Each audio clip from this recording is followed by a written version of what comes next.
আজকের কাবাবের কিন্তু হেভি টেস্ট। দেখো কিভাবে বানিয়েছি। এই দেখো, নিয়েছি চিকেন কিমা। আমার কাছে ছিল 750 মতো চিকেনের সলিড পিস। আমি এটাকে একদম কিমা বানিয়ে নিয়েছি। আর প্রথমেই দিয়ে দিলাম নুন আর লেবুর রস। তার আগে অবশ্যই কিমাটা খুব ভালো করে ধুয়ে পরিষ্কার করে নিয়েছিলাম, আর জলটাকেও যতটা পেরেছিলাম চেপে নিয়েছিলাম। এবার দিয়ে দিলাম একটা গোটা পাতিলেবুর রস আর নুন। এরপরেই আমি যেটা দিয়ে দেব সেটা হচ্ছে একটা ডিম। এই তিনটে জিনিসকে আমি এই কিমাটার মধ্যে খুব ভালো করে মাখিয়ে তারপরে কি কি মেশাচ্ছি দেখতে থাকো। প্রথমে দেখো নিয়েছি এখানে আমি পেঁয়াজ কুচি, ধনেপাতা কুচি, পুদিনা পাতা কুচি। এখানে নিয়েছি আদা, কাঁচা লঙ্কা আর রসুনের কুচি। এখানে নিয়েছি গোটা ধনে, জিরে, শুকনো লঙ্কাকে একটুখানি গুঁড়িয়ে, খুব বেশি গুঁড়ো নয়, গরম মশলার গুঁড়ো, গোলমরিচের গুঁড়ো, তারপরে দিয়েছি হলুদ আর কাশ্মীরি লঙ্কা। এবার প্রত্যেক কটা জিনিসকে আমি এই কিমাটার মধ্যে দিয়ে দেব। দেখো, পেঁয়াজ, ধনেপাতা, পুদিনা পাতা সব দিয়ে দিলাম।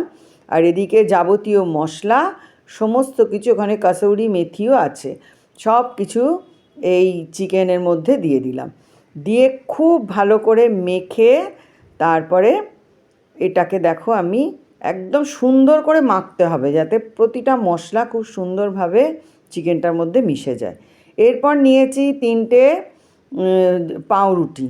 এখানে যদি ছোটো সাইজের হয় তাহলে 4টেও নিতে পারো। এবার পুরো এই পাউরুটিটা জল ছেঁকে তুলে নিয়ে দেখো এইভাবে মেখে নিয়েছি।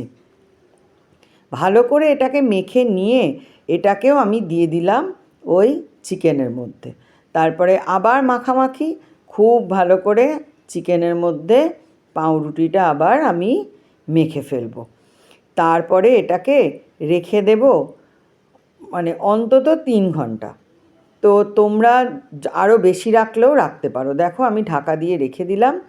তারপরে দেখো, কিছুই না, গোল গোল করে শুধুমাত্র ভাজা। আর এত টেস্ট হয়েছিল, মানে কি বলবো, অসাধারণ খেতে লাগছিল। আর চিকেনও নরম তুলতুল করছিল, ভীষণই ভালো লাগছিল। দেখো, আমার অনেকগুলোই চিকেনের এই বল হয়েছে। এটাকে আমি পরপর সব ভেজে নিলাম। আর কি করেছিলাম বলো তো, খুব অল্প একটুখানি নিয়ে আমি এটাকে তেল ছাড়া আর কি ওই যে এয়ার ফ্রায়ারে দিয়েছিলাম। সেটা খেতেও অসাধারণ হয়েছিল। আর এখানে বানিয়েছি দেখো ধনেপাতার চাটনি, আর এখানে চিকেনের গুলি কাবাব। অসাধারণ একটা কম্বিনেশন। আমার তো দারুণ লেগেছে। তোমাদের কেমন লাগলো সেটা অবশ্যই আমাকে কমেন্ট করে জানিও। আর ভালো লাগলে একটুখানি লাইক কমেন্ট তো করবেই।